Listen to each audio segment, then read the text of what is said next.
Bonjour, donc aujourd'hui, je vais prendre quelques minutes pour vous faire une synthèse rapide en 20 slides du dispositif efficacité et transition énergétique en santé en Pays de la Loire. Le dispositif a débuté le 1er juin 2021 et se termine au 31/12/2023. Pour info, sachez que nous sommes en train de préparer le ETE2 pardon, sur la période 2024-2026. Donc, en synthèse. Euh, En introduction rapidement, le contexte, donc le réchauffement climatique, la raréfaction des énergies fossiles, la réglementation avec le fameux décret tertiaire et la crise énergétique avec l'envolée des prix de 2022. Le périmètre des bénéficiaires du dispositif ETE en santé en Pays de la Loire, donc c'est aussi bien les établissements sanitaires que les établissements médico-sociaux, aussi bien publics associatifs que privés lucratifs, soit à quelque chose près une somme de 1633 structures. L'objectif, accompagner les établissements à structurer une démarche d'efficacité énergétique simple avec des actions rapides pour générer des économies d'énergie efficaces. Comment? Avec de l'accompagnement individuel de terrain, des événements thématiques, de la formation et de la montée en compétences, des accompagnements collectifs, un centre de ressources, la base documentaire et autres éléments de communication. La motivation de ETE, c'est montrer que les travaux lourds à investissement élevé ne sont pas la seule solution pour réduire les consommations. En effet, une optimisation des réglages sur les équipements existants pour adapter l'usage aux besoins permet également des économies d'énergie non négligeables, mais avec un investissement très faible. On retrouve derrière ça un petit peu le triptyque de négawatts, sobriété, efficacité et énergie renouvelable. Le lien en dessous vous permettra d'aller voir les documents plus détaillés sur le dispositif ETE. Sachez que ce dispositif est gratuit, unique et expérimental à l'heure actuelle, en tout cas au niveau national. L'historique rapidement, avant ETE, il y avait le dispositif CEP, Conseil en énergie partagée. Donc à l'époque, j'étais tout seul pendant 3 ans pour instaurer, un peu lancer la démarche dans le secteur de l'énergie en santé. Donc ça a duré 3 ans. Suite à ça, ça a bien fonctionné et du coup, on est parti sur le dispositif ETE avec le recrutement du coup de 6 personnes, 2 coordinateurs régionaux, Lucie Le Floch et moi-même, et 5 CME, conseillers en maîtrise de l'énergie. Un CME par département. Sur chaque département, il y a un binôme de territoire qui s'est créé entre l'établissement support de GHT et l'AODE, c'est-à-dire le syndicat des énergies de chaque département. Donc là, une convention de partenariat entre ces deux acteurs.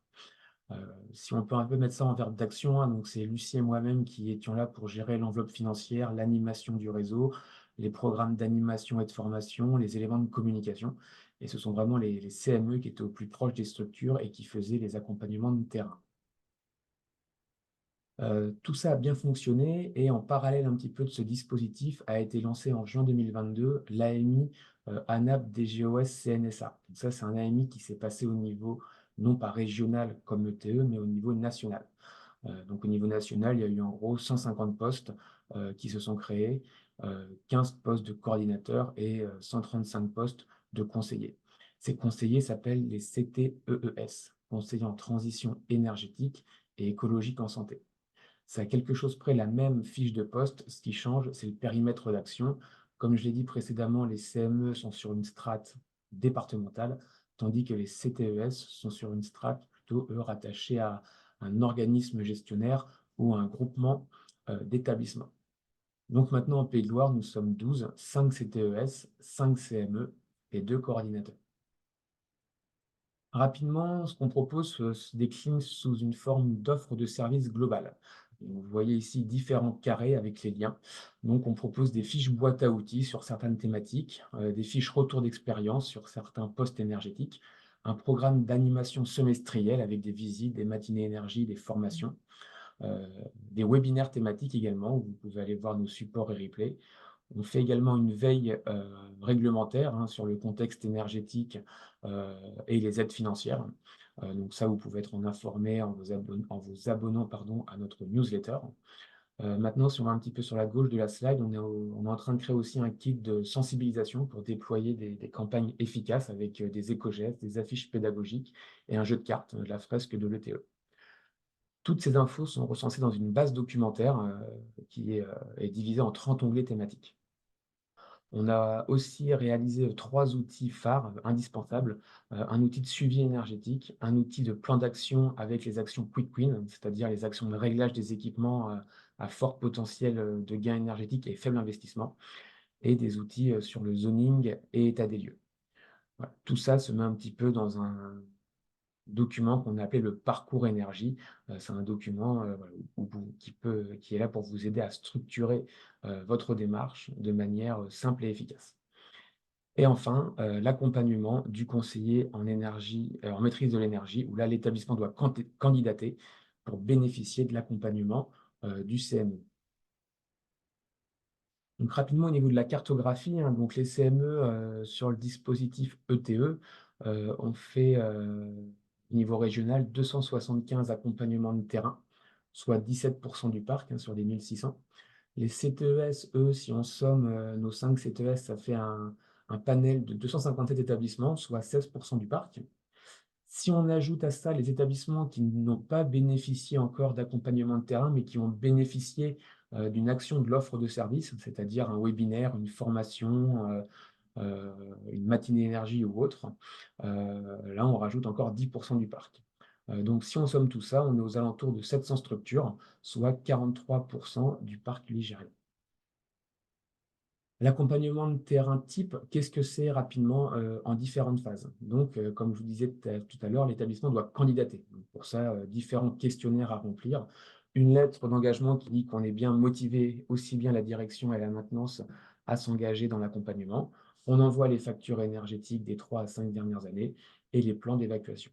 Une fois que l'établissement a candidaté, le conseiller en maîtrise de l'énergie vient sur le site pour faire une visite. Donc là, il représente un petit peu le dispositif et ce qu'il a vu dans les questionnaires. Il présente l'offre de service, il fait la visite des installations techniques. Il pose également des sondes de température pour voir vraiment à combien on chauffe dans l'établissement. Est-ce qu'il y a des réduits en phase de sommeil ou dans les locaux inoccupés? Voilà, c'est vraiment ça sera par la suite un élément factuel, hein, qui permettra de voir si les réseaux de chauffage sont bien optimisés. Et enfin, un retour à chaud de fin de visite. Un mois après environ, il restitue du coup, les documents, à l'établissement, aussi bien à la direction qu'à la maintenance. Et enfin, le point le plus important, c'est qu'ensuite tous les 2 mois, il y a un point d'avancement. Donc, entre une demi-journée et 1 heure, hein, ça dépend de ce qu'il y a à dire. Mais du coup, lors de ces points d'avancement qui ont lieu tous les 2 mois, 3 mois, on utilise 2 documents phares. Le plan d'action, Quick Win qui a été, réalisé par le CME et le suivi énergétique qui a été saisi par le CME au début et qui est maintenant mis à jour chaque mois par l'établissement. Donc entre 2 points d'avancement, le CME vient choisir 2-3 nouvelles actions que l'établissement doit mettre en œuvre pour le point d'avancement d'après. Donc on voit bien que voilà, plus les actions sont faites, plus les consommations d'énergie diminuent. Je maintiens quand même qu'il est important durant toute cette phase, et je le répète, et c'est là, on voit que c'est sur ces sites-là où ça marche le mieux, il faut une dynamique commune en trinôme, direction, maintenance et conseiller en maîtrise de l'énergie. Sur tout ce qui est énergie renouvelable, le CME reste la porte d'entrée, mais c'est le réseau énergie renouvelable des Pays de la Loire qui ensuite prend le projet en main, c'est-à-dire qui fait la note d'opportunité, la visite de site et qui aide l'établissement administrativement, juridiquement et qui va chercher les aides du Fonds Chaleur sur ces projets. Là, le CME s'assure que le projet avance, mais il n'est pas dans le faire, entre guillemets, sur tout ce qui est énergie renouvelable. Donc le bilan rapidement, des accompagnements, donc sur les 1 600 structures, 203 établissements candidats, soit 13 du parc. À l'heure actuelle, et ça c'est toujours en cours et en perpétuelle évolution, hein, mais 161 visites, 114 restitutions et 86 établissements ont un plan d'action en cours.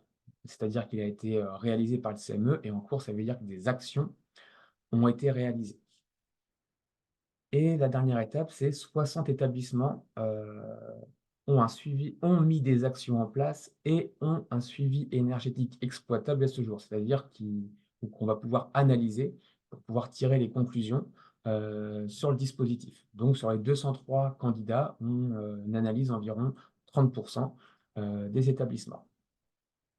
En parallèle, sachez qu'on a lancé une enquête de satisfaction sur ces 200 structures, hein, donc 72 ont répondu. Donc là, je vous mets le lien si vous voulez aller voir le résultat plus précis sur l'enquête de satisfaction des structures. Comment leur maturité a évolué, est-ce qu'elles regardent plus leur contrat d'exploitation, combien d'actions elles mettent en place entre chaque point d'avancement. Enfin voilà, il y a une cinquantaine de questions.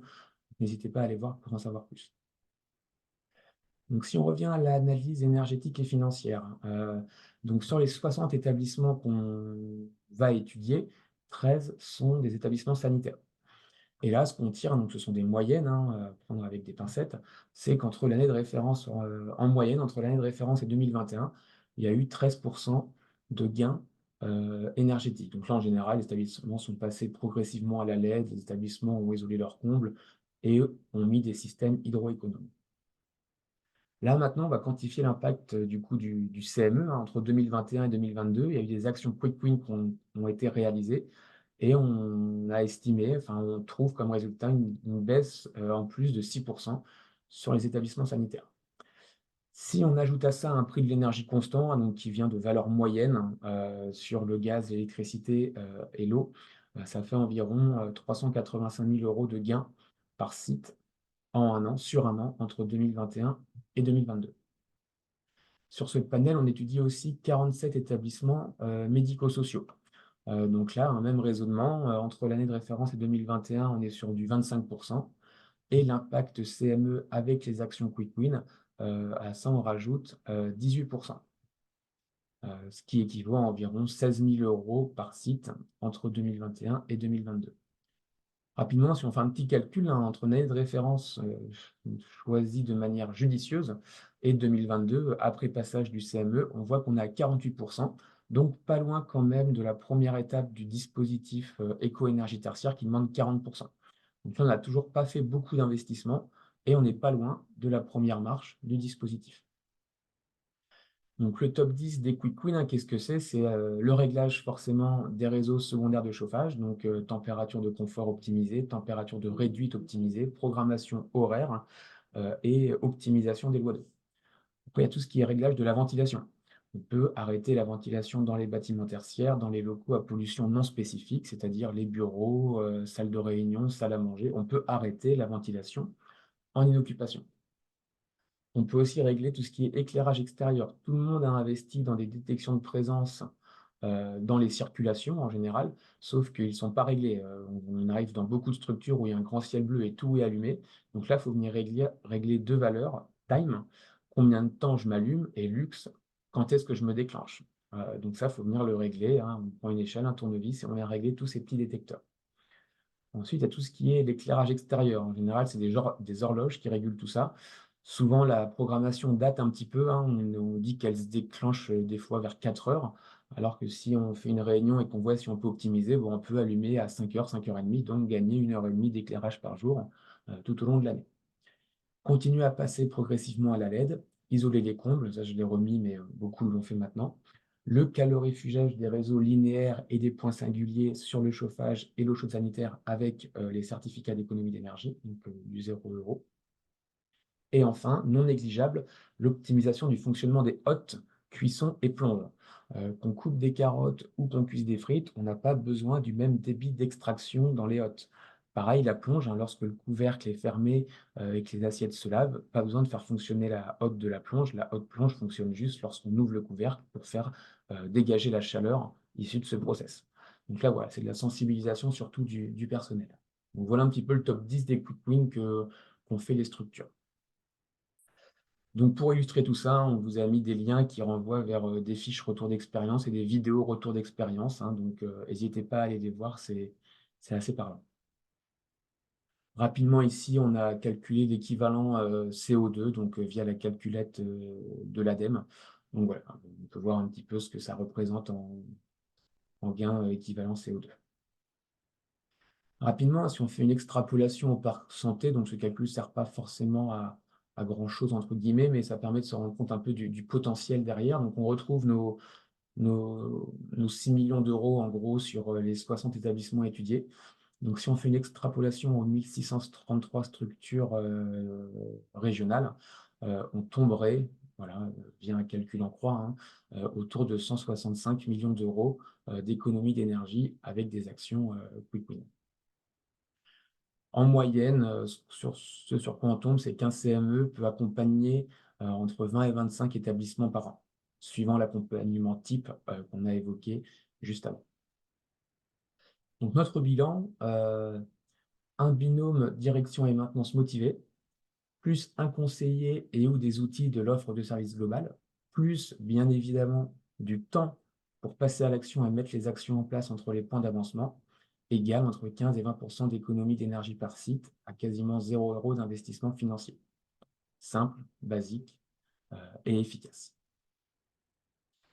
Donc là, c'est un petit tableau qu'on a fait, en général, je dis bien en général, donc à l'état de base, une année de référence judicieuse, une répartition des consommations, similaire un petit peu entre le gaz et l'électricité, entre le gaz et le chauffage et l'eau chaude sanitaire. On a la consommation initiale, l'état initial de l'année de référence. Ensuite, comme on disait, entre l'année de référence et 2021, passage progressif en LED, isolation des pompes, système hydroéconome, en général entre 10 et 20 d'économie d'énergie, investissement faible ou moyen, mais lissé sur plusieurs années et ou financé par les C2E. Entre 2021 et 2022, intervention du CME, top 10 des quick wins, on rajoute à cela entre 15 et 20 d'économie d'énergie, toujours à des actions de réglage, donc investissement très faible ou nul, et ou des actions financées par les C2E. Et là, on arrive plus ou moins à la première étape du décret tertiaire. Étape d'après, des actions ENR, énergie renouvelable, qu'on peut réaliser entre 2022 et 2040, donc étudier le solaire thermique pour la production, réduire la production d'eau chaude sanitaire, le photovoltaïque pour réduire la consommation d'électricité. Donc ça peut rajouter encore 10 à 15 d'économie d'énergie. En parallèle, on peut tenter de lancer une campagne de sensibilisation structurée qui peuvent rajouter 5 d'économie d'énergie. Donc, avec ces deux actions, on peut encore ajouter 10 à 20 et donc atteindre, flirter en tout cas, avec la deuxième étape du décret tertiaire, c'est-à-dire moins 50 d'économie d'énergie d'ici 2050, toujours avec très peu d'investissement. Et enfin, si on n'a toujours pas atteint le décret tertiaire à ce moment-là, bah là, on arrive sur la phase de travaux lourds, hein, donc isolation extérieure, menuiserie, remplacement d'équipements et autres. Donc là, voilà, l'économie d'énergie sera fonction des travaux réalisés, mais là, on atteindra, pardon, forcément, quasiment forcément, la troisième étape du décret tertiaire. Donc voilà un peu cette slide, un peu pour structurer une démarche d'énergie à court, moyen et long terme. On ajoute à ça quand même en parallèle des notions transverses, hein. On bloque souvent là-dessus, donc on bloque pas, mais voilà, c'est des notions quand même à avoir en tête que les structures n'ont pas forcément, et c'est bien quand même de les rappeler. Premièrement, c'est une vision globale sur le réinvestissement, c'est-à-dire un peu un cercle vertueux, c'est-à-dire réinjecter les gains financiers créés par des actions d'efficacité énergétique dans de nouveaux projets d'efficacité énergétique. Par exemple, hein, le temps de retour sur investissement brut d'une installation de solaire thermique, c'est environ 10 ans. Sauf que s'il faut penser en temps de retour global. Ah bah ouais, mais je viens déjà d'économiser 15-20 000 € avec mes actions Quick Win et j'ai mis 0 €. Donc ça, je peux le réinjecter, par exemple, dans le calcul de mon TRI pour l'installation de solaire thermique. Et quand on fait ce petit calcul, bah, on voit qu'on n'a plus un temps de retour de 10 ans, mais de 2 ans sur l'installation solaire thermique. Autre notion, c'est le coût de l'inaction. Le prix de la molécule augmente, donc même si vous ne faites rien, l'énergie, elle, va quand même continuer à augmenter et à consommation constante, vous payerez de plus en plus cher chaque année. D'où l'intérêt de passer à l'action. La troisième notion importante à bien appréhender, c'est la thématique de l'inconfort estival. Souvent, on est toujours pris un petit peu de panique, on sort les climatiseurs à roulettes là et il se passe ce qui se passe. Mais du coup, ce serait dommage que les gains générés par les actions faites sur le chauffage soient annulés ou tout en partie annulés par les surconsommations liées au poste de climatisation. Donc, afin d'éviter cela, il faut savoir qu'il existe une vingtaine de solutions passives, semi-passives, pour améliorer l'inconfort estival. Je dis bien améliorer et pas atteindre. Peut-être qu'il faudra quand même climatiser, mais en tout cas, les consommations seront moindres, car vous aurez bien appréhendé le sujet. Et enfin, pour terminer, l'importance de raisonner en coût global, hein, sur les projets d'investissement. Coût global, en gros, qu'est-ce que c'est? C'est on prend ce que coûte un bâtiment sur sa durée de vie, en général 30 ans. Donc de l'investissement, l'exploitation, la maintenance, le remplacement des équipements et la déconstruction. Et quand on met tous ces coûts bout à bout, et ben, on se rend compte que l'investissement, ça ne représente que 25 à 30 du coût global, d'un projet. Donc voilà, bien d'avoir il est important d'avoir ça en tête pour, optimiser au mieux, ses futurs projets. Voilà un petit peu pour les notions transverses qu'on voulait, pardon, vous évoquer. Rapidement, hein, on a quand même vu un gros levier, sur les contrats d'exploitation, donc c'est un sujet compliqué, obligatoire d'en avoir un, mais on ne sait pas trop ce qu'il y a dedans. C'est une facture qu'on paye chaque année, voilà. Mais on voit qu'il y a un gros potentiel, là-dessus, aussi bien sur la qualité des installations que sur les gains énergétiques que ça peut générer. Donc là, on a travaillé, hein, là-dessus, sur connaître, suivre et optimiser son contrat d'exploitation et de maintenance, un levier nécessaire pour pérenniser votre démarche. Donc là, on a créé 4 outils, une boîte à outils pour dégrossir le sujet, une fiche pédagogique qui recense les incontournables, les points de vigilance et qui a une fiche d'auto-évaluation pour voir où vous en êtes, un retour d'expérience sur l'intérêt d'ajouter une clause d'intéressement, c'est-à-dire qui intéresse aussi l'exploitant. Donc là, c'est une répartition financière sur les gains générés. Une étude, hein, a été faite sur 5 EHPAD. Donc voilà, en cliquant sur ce lien, vous pouvez aller voir plus précisément les documents qu'on a créés pour mieux appréhender ce sujet complexe, mais très important. Rapidement, les chiffres clés, hein, donc on en a vu beaucoup, durant la présentation que je viens de faire. Ce qu'on peut ajouter là, via ces petits encarts, c'est le colonne du milieu tout en bas. C'est qu'au niveau national aussi, on participe quand même à pas mal de choses, hein. Donc on a une trentaine d'articles dans la presse spécialisée, une douzaine de groupes de travail, une trentaine d'interventions au niveau national et on a participé à une dizaine de salons événements. Voilà un petit flyer qui recense un petit peu tout ce qui s'est passé sur cette période. Et enfin, on a aussi fait une petite étude quand même, donc il y a des financements qui existent, hein, pour, l'aide au recrutement de conseillers énergie. Mais si malheureusement on n'a pas ces subventions, ben, on se rend compte que c'est quand même, rentable. Donc là, on a créé une petite fiche boîte à outils, hein, vous avez les liens, qui vont bien. Donc, il y a un lien ici qui renvoie vers la fiche boîte à outils et un autre lien qui renvoie vers une conférence qu'on a fait sur, l'intérêt d'avoir son conseiller en interne avec un retour d'expérience de Vive et de ADAPI et API West. Donc, ce petit calcul, qu'est-ce qu'il nous dit rapidement, hein? Donc cette fiche boîte à outils, elle explique le rôle d'un conseiller, comment faire pour que ça fonctionne bien, qu'est-ce que l'organisme gestionnaire ou groupement va y gagner, à quoi sert la coordination, régionale, un petit témoignage et un conseiller et une conseillère, combien ça coûte. Ensuite, on a fait des petites hypothèses, donc on prend une hypothèse de prix de l'énergie, des hypothèses des gains générés par les quick wins, du retour, sur le retour du dispositif ETE et le coût d'un conseiller.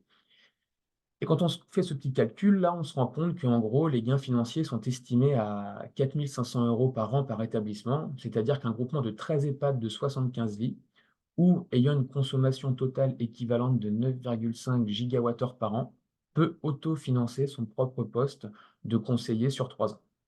Or, les gains non quantifiés, je ne rentre pas dans le détail là, mais tout est dans la fiche boîte à outils. Donc voilà, même si vous n'avez pas de subvention, bah, vous voyez bien l'intérêt quand même de se pencher sur le sujet et d'essayer de recruter, quelqu'un pour vous accompagner à structurer cette démarche. Rapidement, je ne vais pas vous lire ça là, mais c'est des mots doux, on a appelé ça comme ça, qu'on a reçus de divers établissements ou institutions. Donc voilà, merci beaucoup, pour votre, écoute et n'hésitez pas à nous contacter si vous avez besoin de plus d'informations. Merci et bonne journée. Au revoir.